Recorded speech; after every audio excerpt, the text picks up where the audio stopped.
Hello, today I'm going to give my thoughts on life after death, but in relation to Gnosticism.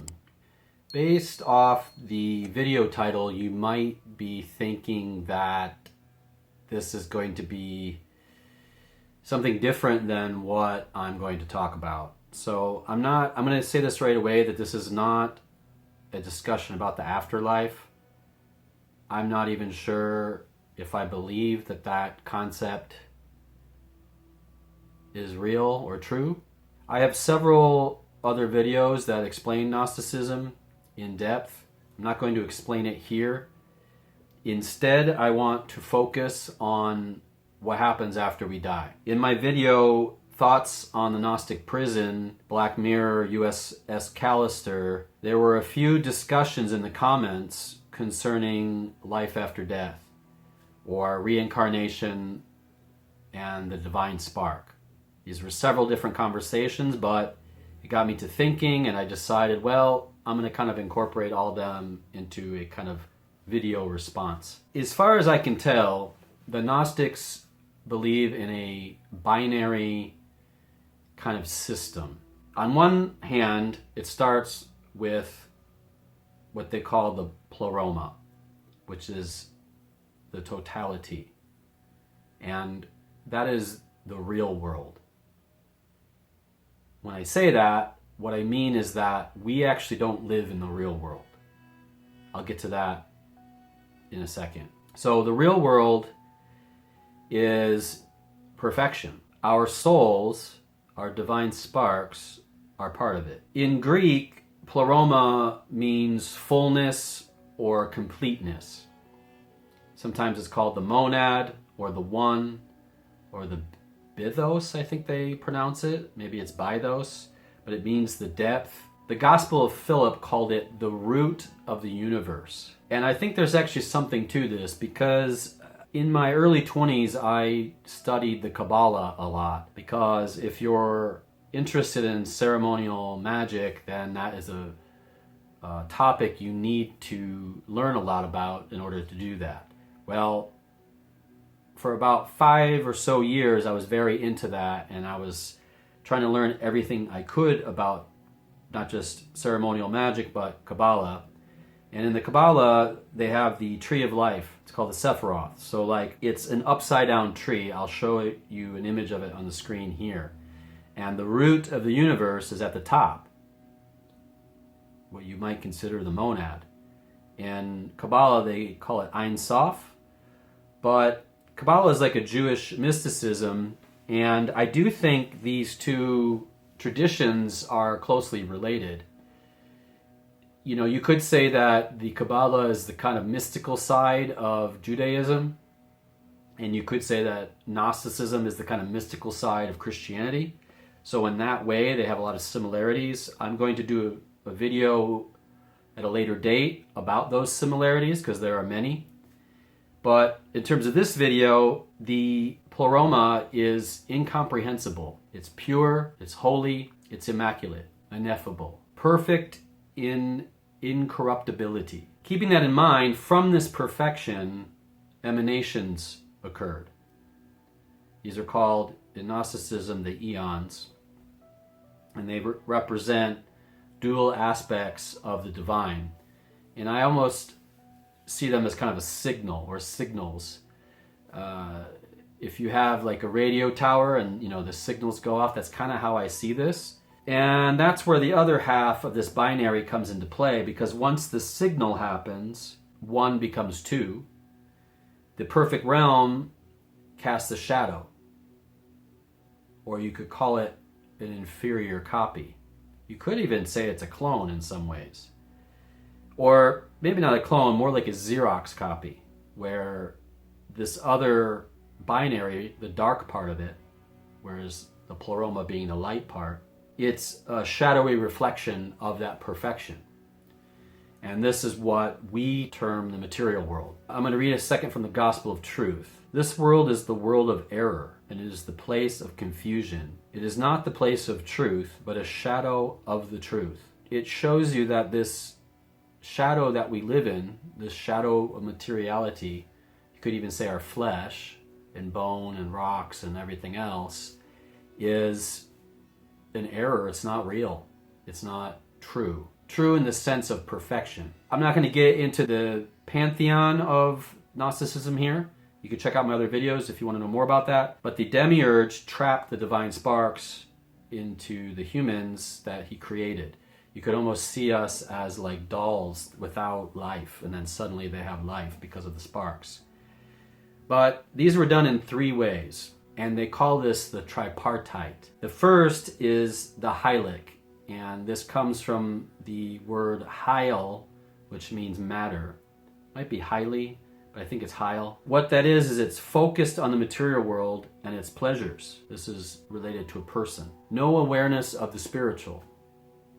Trapped in ignorance and materialism. And so these are the kind of people that you probably know who just, I mean, you could say that atheists are this way, or you could say that even people that don't think that much about their reality could be this way. They live 100% purely in the material. They're never thinking of higher ideas. They're never thinking of where they go after they die. They're just kind of here. The second is the psychic individuals, and it's not used the same way that we would use psychic now.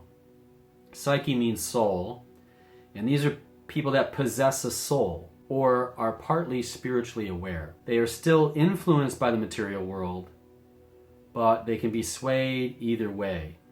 And I would say these people are the ones that you kind of think about when you think of the characters in the Bible, because they're constantly tempted to go one way or the other. And, you know, you would say free will is this thing. Well, I think maybe the majority of people are in this camp, even if they don't realize they're in this camp. You know, they might think that they worship a certain religion, and they do that in a secular sort of way, where they do the rituals and things, but they're not actually thinking about them in spiritual terms.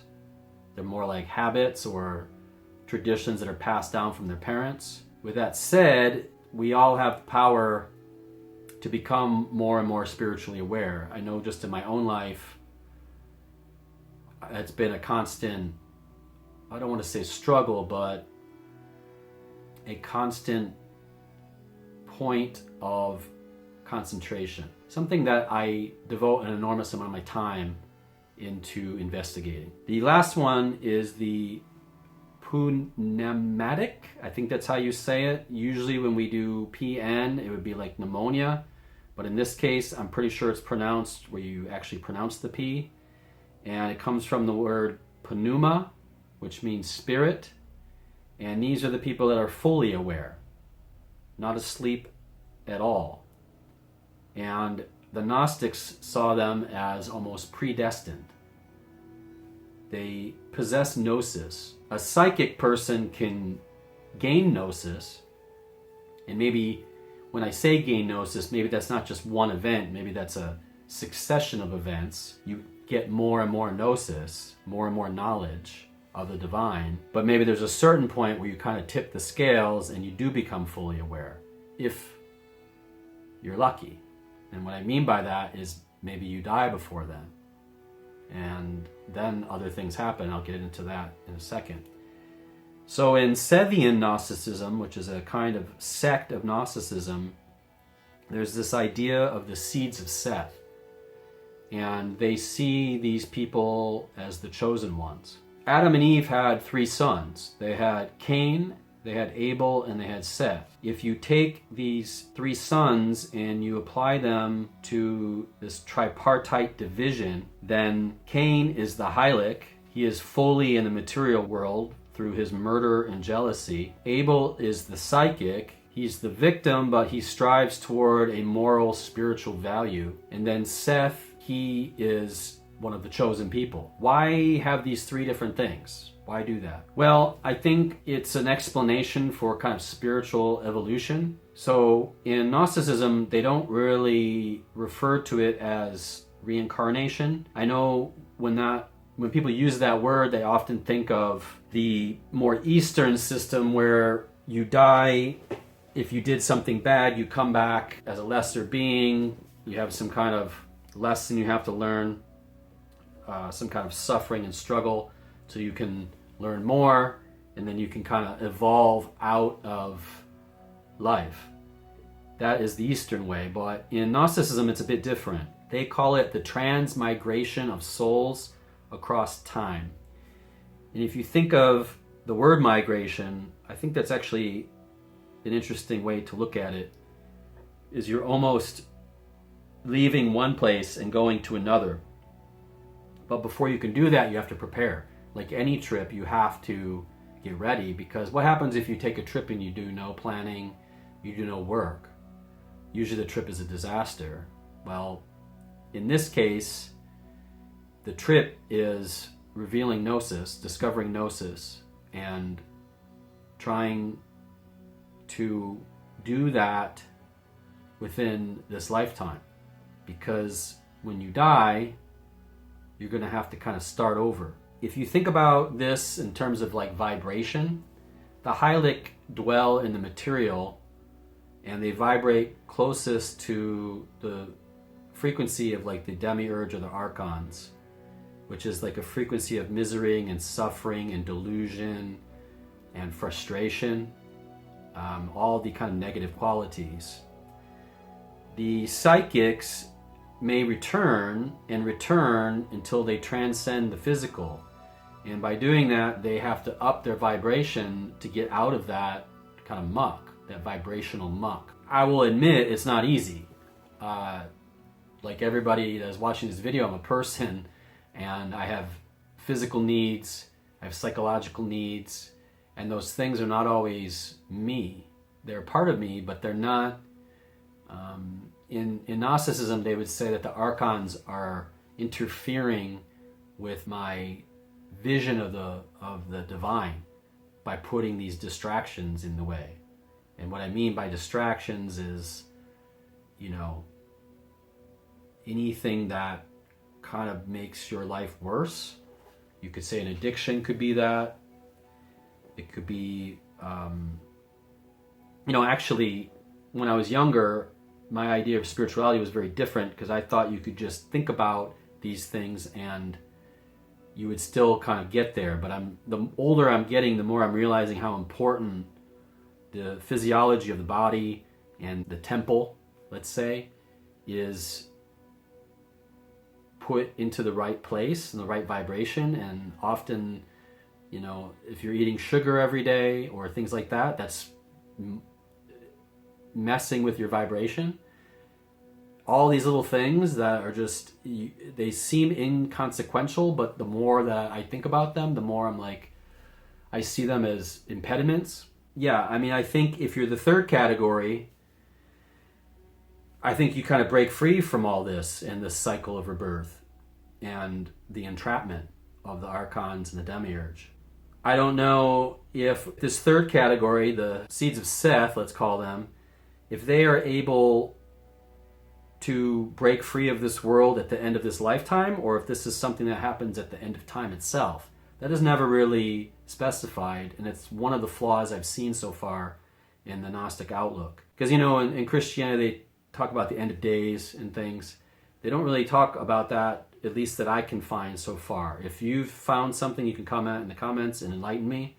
But so far, I haven't really discovered that. This all sounds kind of disheartening when you really think about it. So what can you do? When you look into different religions and spiritual schools, esoteric societies, things like that, it all kind of goes back to certain seeds. And I don't mean this in the Gnostic sense. I mean this in terms of ancient knowledge. And one of those seeds, I think, is Plato, and in turn Socrates. And, people are required to read Plato in school, but I don't think at that time you really have the grasp to understand how important he really was to Western thought. And one of the things that he talks about, which applies to this conversation, is the idea of anamnesis. And here is his philosophy on it. He talks about the theory of forms. Plato posited the existence of a realm of perfect, immutable, and eternal forms or ideas. These forms are the true reality, while the material world is a mere shadow or imitation of this higher reality. Forms are abstract, perfect concepts such as beauty, justice, equality, and so on. They exist independently of the physical world and are accessible only through the intellect. So in his philosophy, he believes in a pre-existence, the pre-existence of the soul. Plato believed that the soul is immortal and exists before its incarnation in a physical body. Before being born into the material world, the soul dwelled in the realms of forms and had direct knowledge of them. Plato has this idea of anamnesis, which means that we can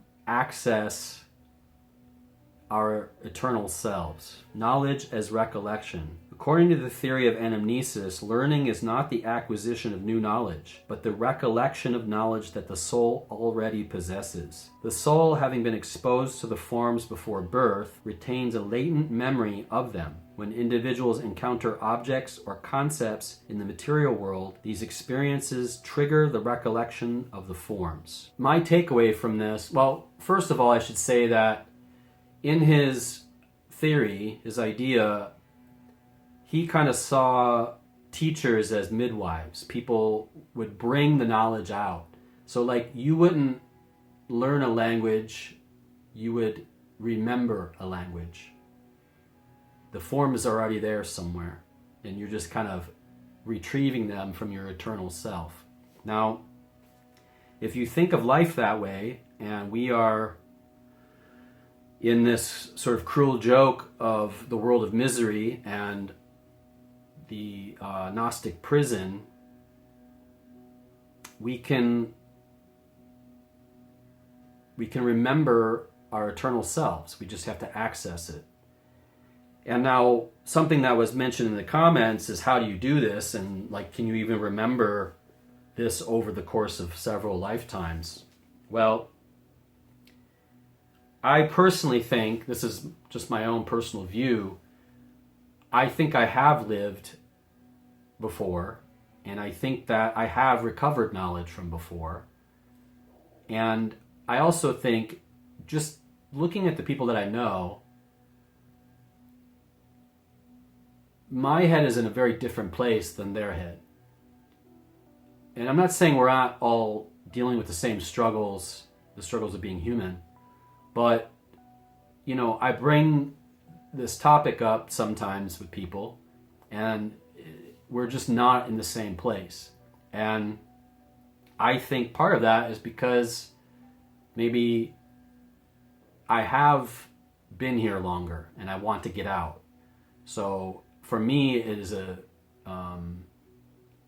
almost, I don't want to say it's a quest, but it's I have a kind of a one-track mind about it. And, you know, if I was a younger soul, let's say, and I didn't really remember any of this stuff, I don't know if I would feel that way. I feel weary about it. I feel like it's getting closer to being time or something. And I don't know. I would almost say that I felt that way my whole life, even as a child. I didn't really quite feel like I was completely in this world. I mean, you could say that like people that are artistic are kind of already halfway outside the world because they're thinking more with this abstraction. I don't know, but I do know that it's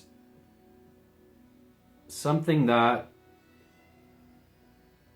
I don't want to say I'm compelled to do it, but I feel like I don't have a choice. It almost feels like there's a magnet and it's pulling me. So yeah, I don't know. Maybe I will die and I will not get there. But I do have, I don't want to say hope, I'd almost say the gnosis, the knowledge that I'm one step closer. And that does give me some kind of satisfaction. Now, I know a lot of people want there to be a happy afterlife where, you know, you live without pain. And you could say that the Pleroma would be that, because it's perfect, there should not be pain. But I think at that point, I mean, it's kind of out of the realm of understanding to even consider what we would be thinking, if we even be thinking at all. However, I think when you're, I don't want to say returned or absorbed or reintegrated or whatever, I think it would just be what we would perceive as peace, because there is no disruption. And that's really what the lower vibration is disruption. And we're constantly being disrupted. And you could even say the more like think about it, the worse that you live your life, like the worse you eat, the more you drink, the more drugs you take, the more disrupted your physical, corporeal self becomes. I've seen people living in Detroit on the streets that were completely corrupted by drugs and just hopelessness. They were not far away from a demon or whatever you want to call it. And so I think that they are so much in the material world that it's almost broken them or disrupted them or torn them apart. I've also known people that seemed angelic. Children often seem that way. Maybe it's because they are, because they just were born, just brought into this world, they still retain a little bit of that perfection until the world kind of pushes it out of them. And I think that's one reason why when people get older and they maintain that childlike quality, it is very rare. So, yeah, I don't know. Is there life after death? I'm not sure. But that's my thoughts on it. If you have anything to say, which I'm sure some people will, you can leave your thoughts in the comments. Try to keep it civil if you can. If you're not into this kind of way of thinking, at least have an open mind. And yeah, maybe I'll do another video based on the responses in the comments. But that's about all I got for today. If you want to like it, subscribe, hit the bell, all that stuff. And if you think someone might benefit from this, you can share it with them. But that's about all I got. Take care. Have a good day.